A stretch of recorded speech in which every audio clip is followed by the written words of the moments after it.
Creativity comes, among other things, from a form of unsuitability for reality, a rebellion, a protest. Talent comes to the rescue. Great Women in Art is a podcast produced by AWARE, Archives of Women Artists, Research and Exhibition, in collaboration with the INA, with the support of Maison Veuve Clicquot and the Ministry of Culture for Délégation à la transmission des savoirs et à la démocratisation culturelle.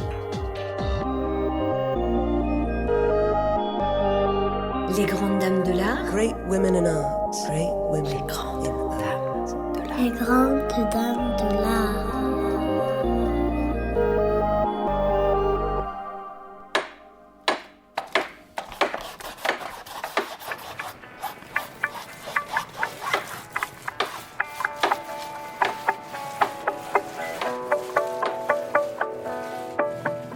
The podcast Les Grandes Dames de l'Art, Great Women of Art, gives a voice to the women artists of the 20th century. They talk about their work, their life, the world around them, and their achievements. Let us go in search of their presence, their secrets. Let us rediscover the hidden stories of women artists through their voices.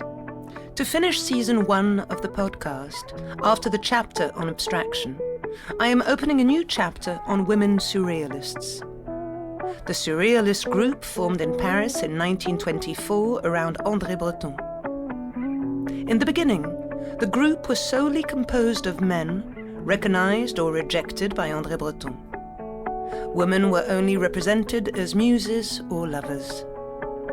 They started to emerge in the 1930s, and it's only recently that their work has been rediscovered.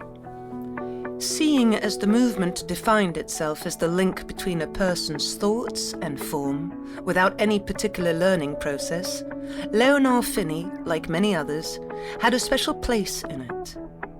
She talked about companionship with surrealism, for lack of being recognized by Breton. Yet the artist considered she had painted in a surreal manner since the age of 16, revealing her inner self. Her work was autobiographical and independent. Jean Genet, who analyzed her work, wrote that Leonor Fini's world wavers between plants and animals. Perpetual metamorphosis takes place in her paintings, except when they are portraits, fixed in their form. She said she attempted giving a shape to the shapeless and precision to chaos. Today, we have the impression we know very little about her. But during her lifetime, she was one of the most publicized women artists on the radio and television, especially in the 1950s and 60s. She probably owed this to her important work as a scenographer for theatre and the opera, but also her ties, even though distant, with the surrealist movement. Lastly, she was original, eccentric, and sometimes even extravagant. On television, documentaries were shown where she was herself the object of creation.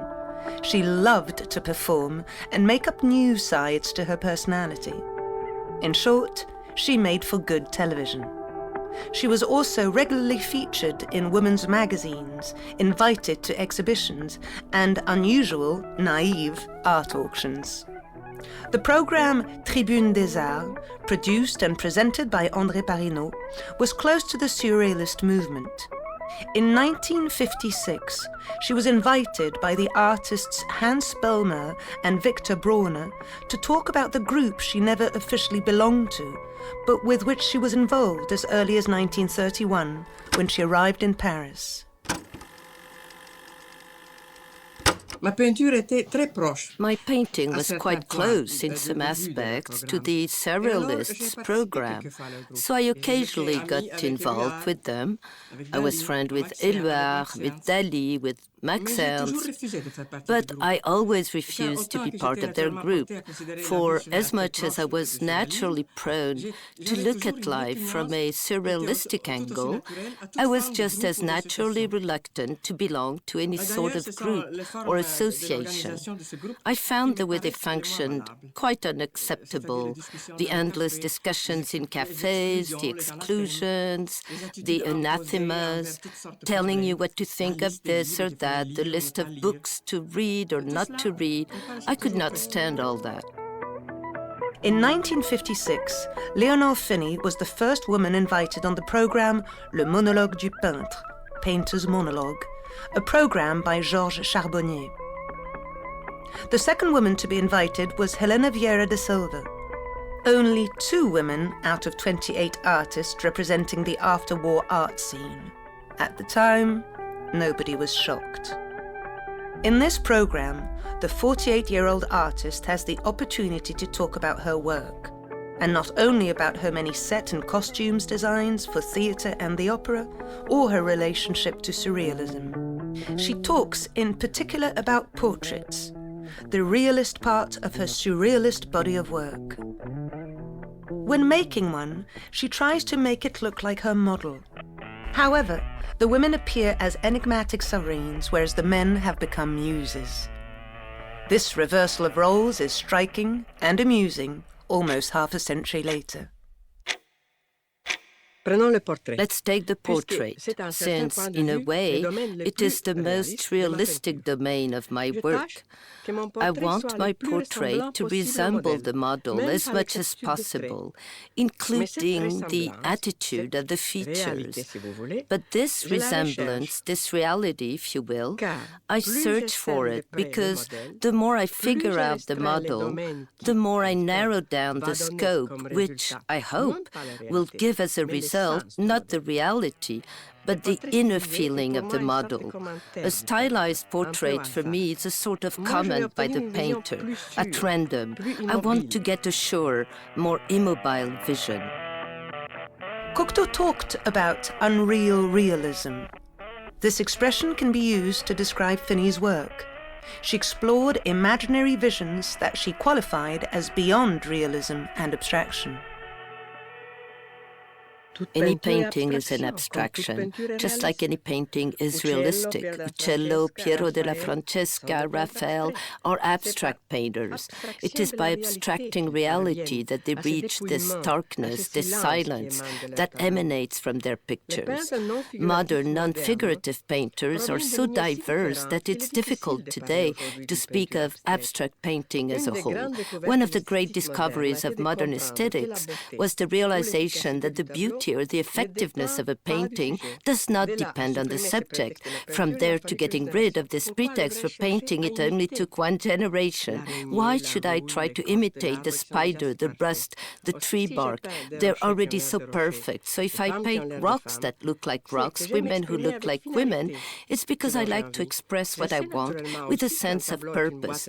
Naturally, I also know that a painting is a surprise box. I always turn my paintings upside down to understand the forms better, and there is playfulness in my conscious forms, in the folds of my women's dresses, in the nooks of my rocks. I find as many unexpected presences as I would in an abstract painting. In 1969, the invitation to the program Quotidienne, at the age of 61, is like a consecration for Leonor Fini. Created in 1968 on France Inter, this program is an hour-long confession. It has a massive audience. The fact that she got invited shows the special place she occupied as an artist and a public figure. I love immobility. I love this sort of dialogue with the canvas, this research, the strange state you're in after an hour of work, and this almost imperceptible movement you feel inside that dictates to do this or that, and that urges you to do and redo until you reach perfection. Well, what you think is the closest to perfection. All of a sudden, I feel like doing a painting, and I think, it will be horizontal, or I think it will be vertical, and gradually on a line and a background that I prepare, a theme will emerge, as big as a leitmotif. I've had times like that when the subjects of my paintings impose themselves. They might be sphinges, half-human animals, or half-animal humans, or plant-human hybrids. Then came the period when I would paint those rather aloof, hieratic women. Maybe they were a memory from a trip to Egypt that had filtered through my consciousness. And after that came the latest period, which bloomed 5 years ago, and which is much more luminous and in a way more joyful. Jacques Chancel asks her about her relationship with cats. From what seems like an anecdotal question, the artist explains unintentionally representing women with feline features. Yet many people have seen this resemblance in her portraits. Cats are the lost paradise. That is, a wonderful life, a life I can relate to in a way. And yet I'm the complete opposite because I'm so active. But I admire very much cats' laziness. I'm in favor of being as conscious as possible, which cats are not, but they have such a grace, such a beauty, that they're an essential counterpoint. Moreover, cats, in particular, are animals who calm us down. They calm me down. Their presence is something I need. Like after a long trip, after a long period of work, the cat coming to you is a signal of tranquility. The program Mémoires du siècle, Memories of the Century, on France Inter, has a patrimonial function. As indicated by its title, its goal is the preservation of memory. Here, the conversation with Pierre Descargues is based on revisiting Leonor Fini's life. It takes place in 1993, when she's already quite old. In the beginning, she is interviewed as a witness of the men artists she met throughout her life. But it is also the opportunity to hear her talk about the places where she lived. Born from an Argentinian father and an Italian mother, Leonor Fini received a cosmopolitan education within the literary circles of Trieste. She mentions this with an anecdote that informs us of her taste for parties and the whimsical. I love to disguise, putting on costumes. I lived in Trieste, a pretty tragic city, in bad shape. But every Sunday we would go to the Slovenian part, which was then in Italy, but had remained very much Sloven. I would wander in this village with a girlfriend. We wore small jackets, and behind we had tied a tail found in my grandmother's closets, and we would canter like that through the streets, and the Slovenes would say, "Glain kahesla," meaning, "Look at the tail." We had so much fun disguising and frolicking in this little village, which was quite rustic. In 1925, she decided to go to Milan to paint. She was interested in Renaissance painters and mannerism. She met the Novecentro group, famous painters such as Savinio and Cara. She decided to leave Milan so as not to be confined to the role of muse.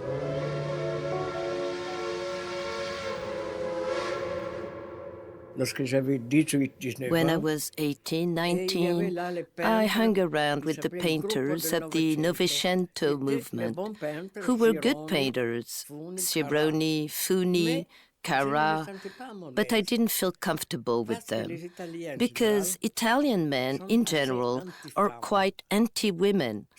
I understand being anti-feminist, but not anti-women.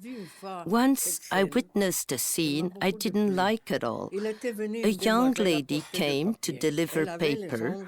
Her nails were lacquered, and Cara, the painter, said, "That's why I don't think a woman can be an artist." So he was a moron. Even though his paintings were quite beautiful, at some point he was influenced by De Chirico.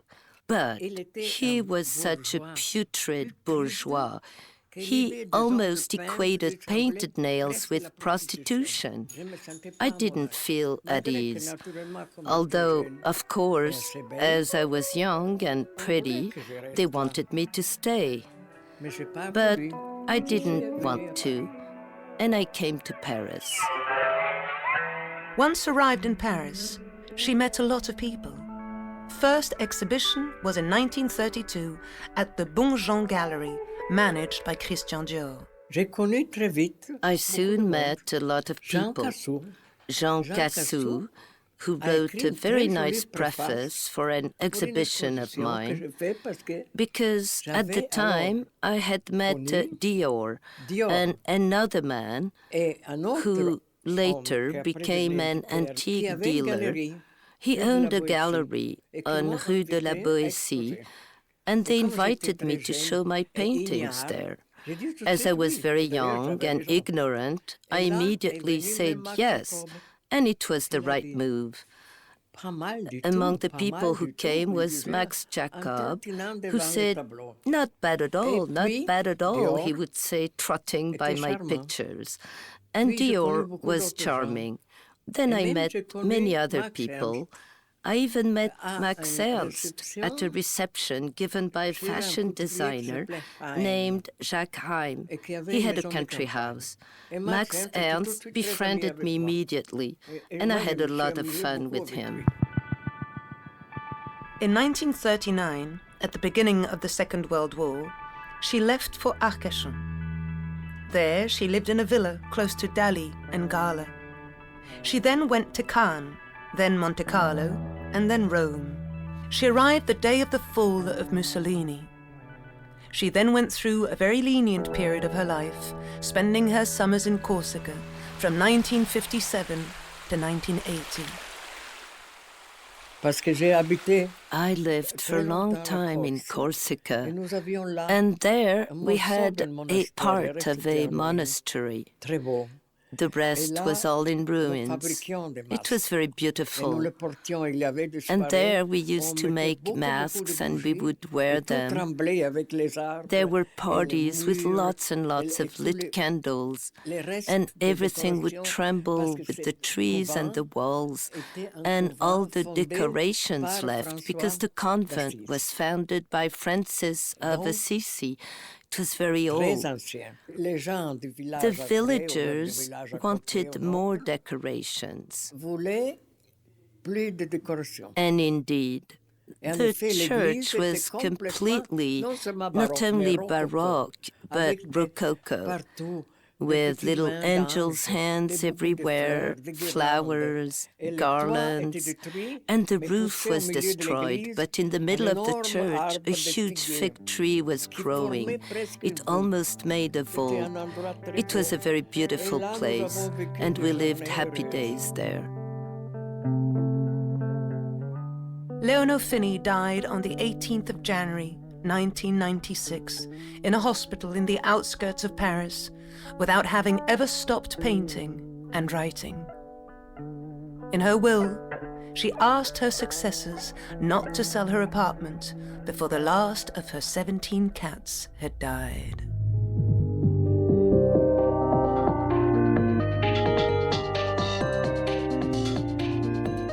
Coordinated by Mathilde Croix and the Aware team.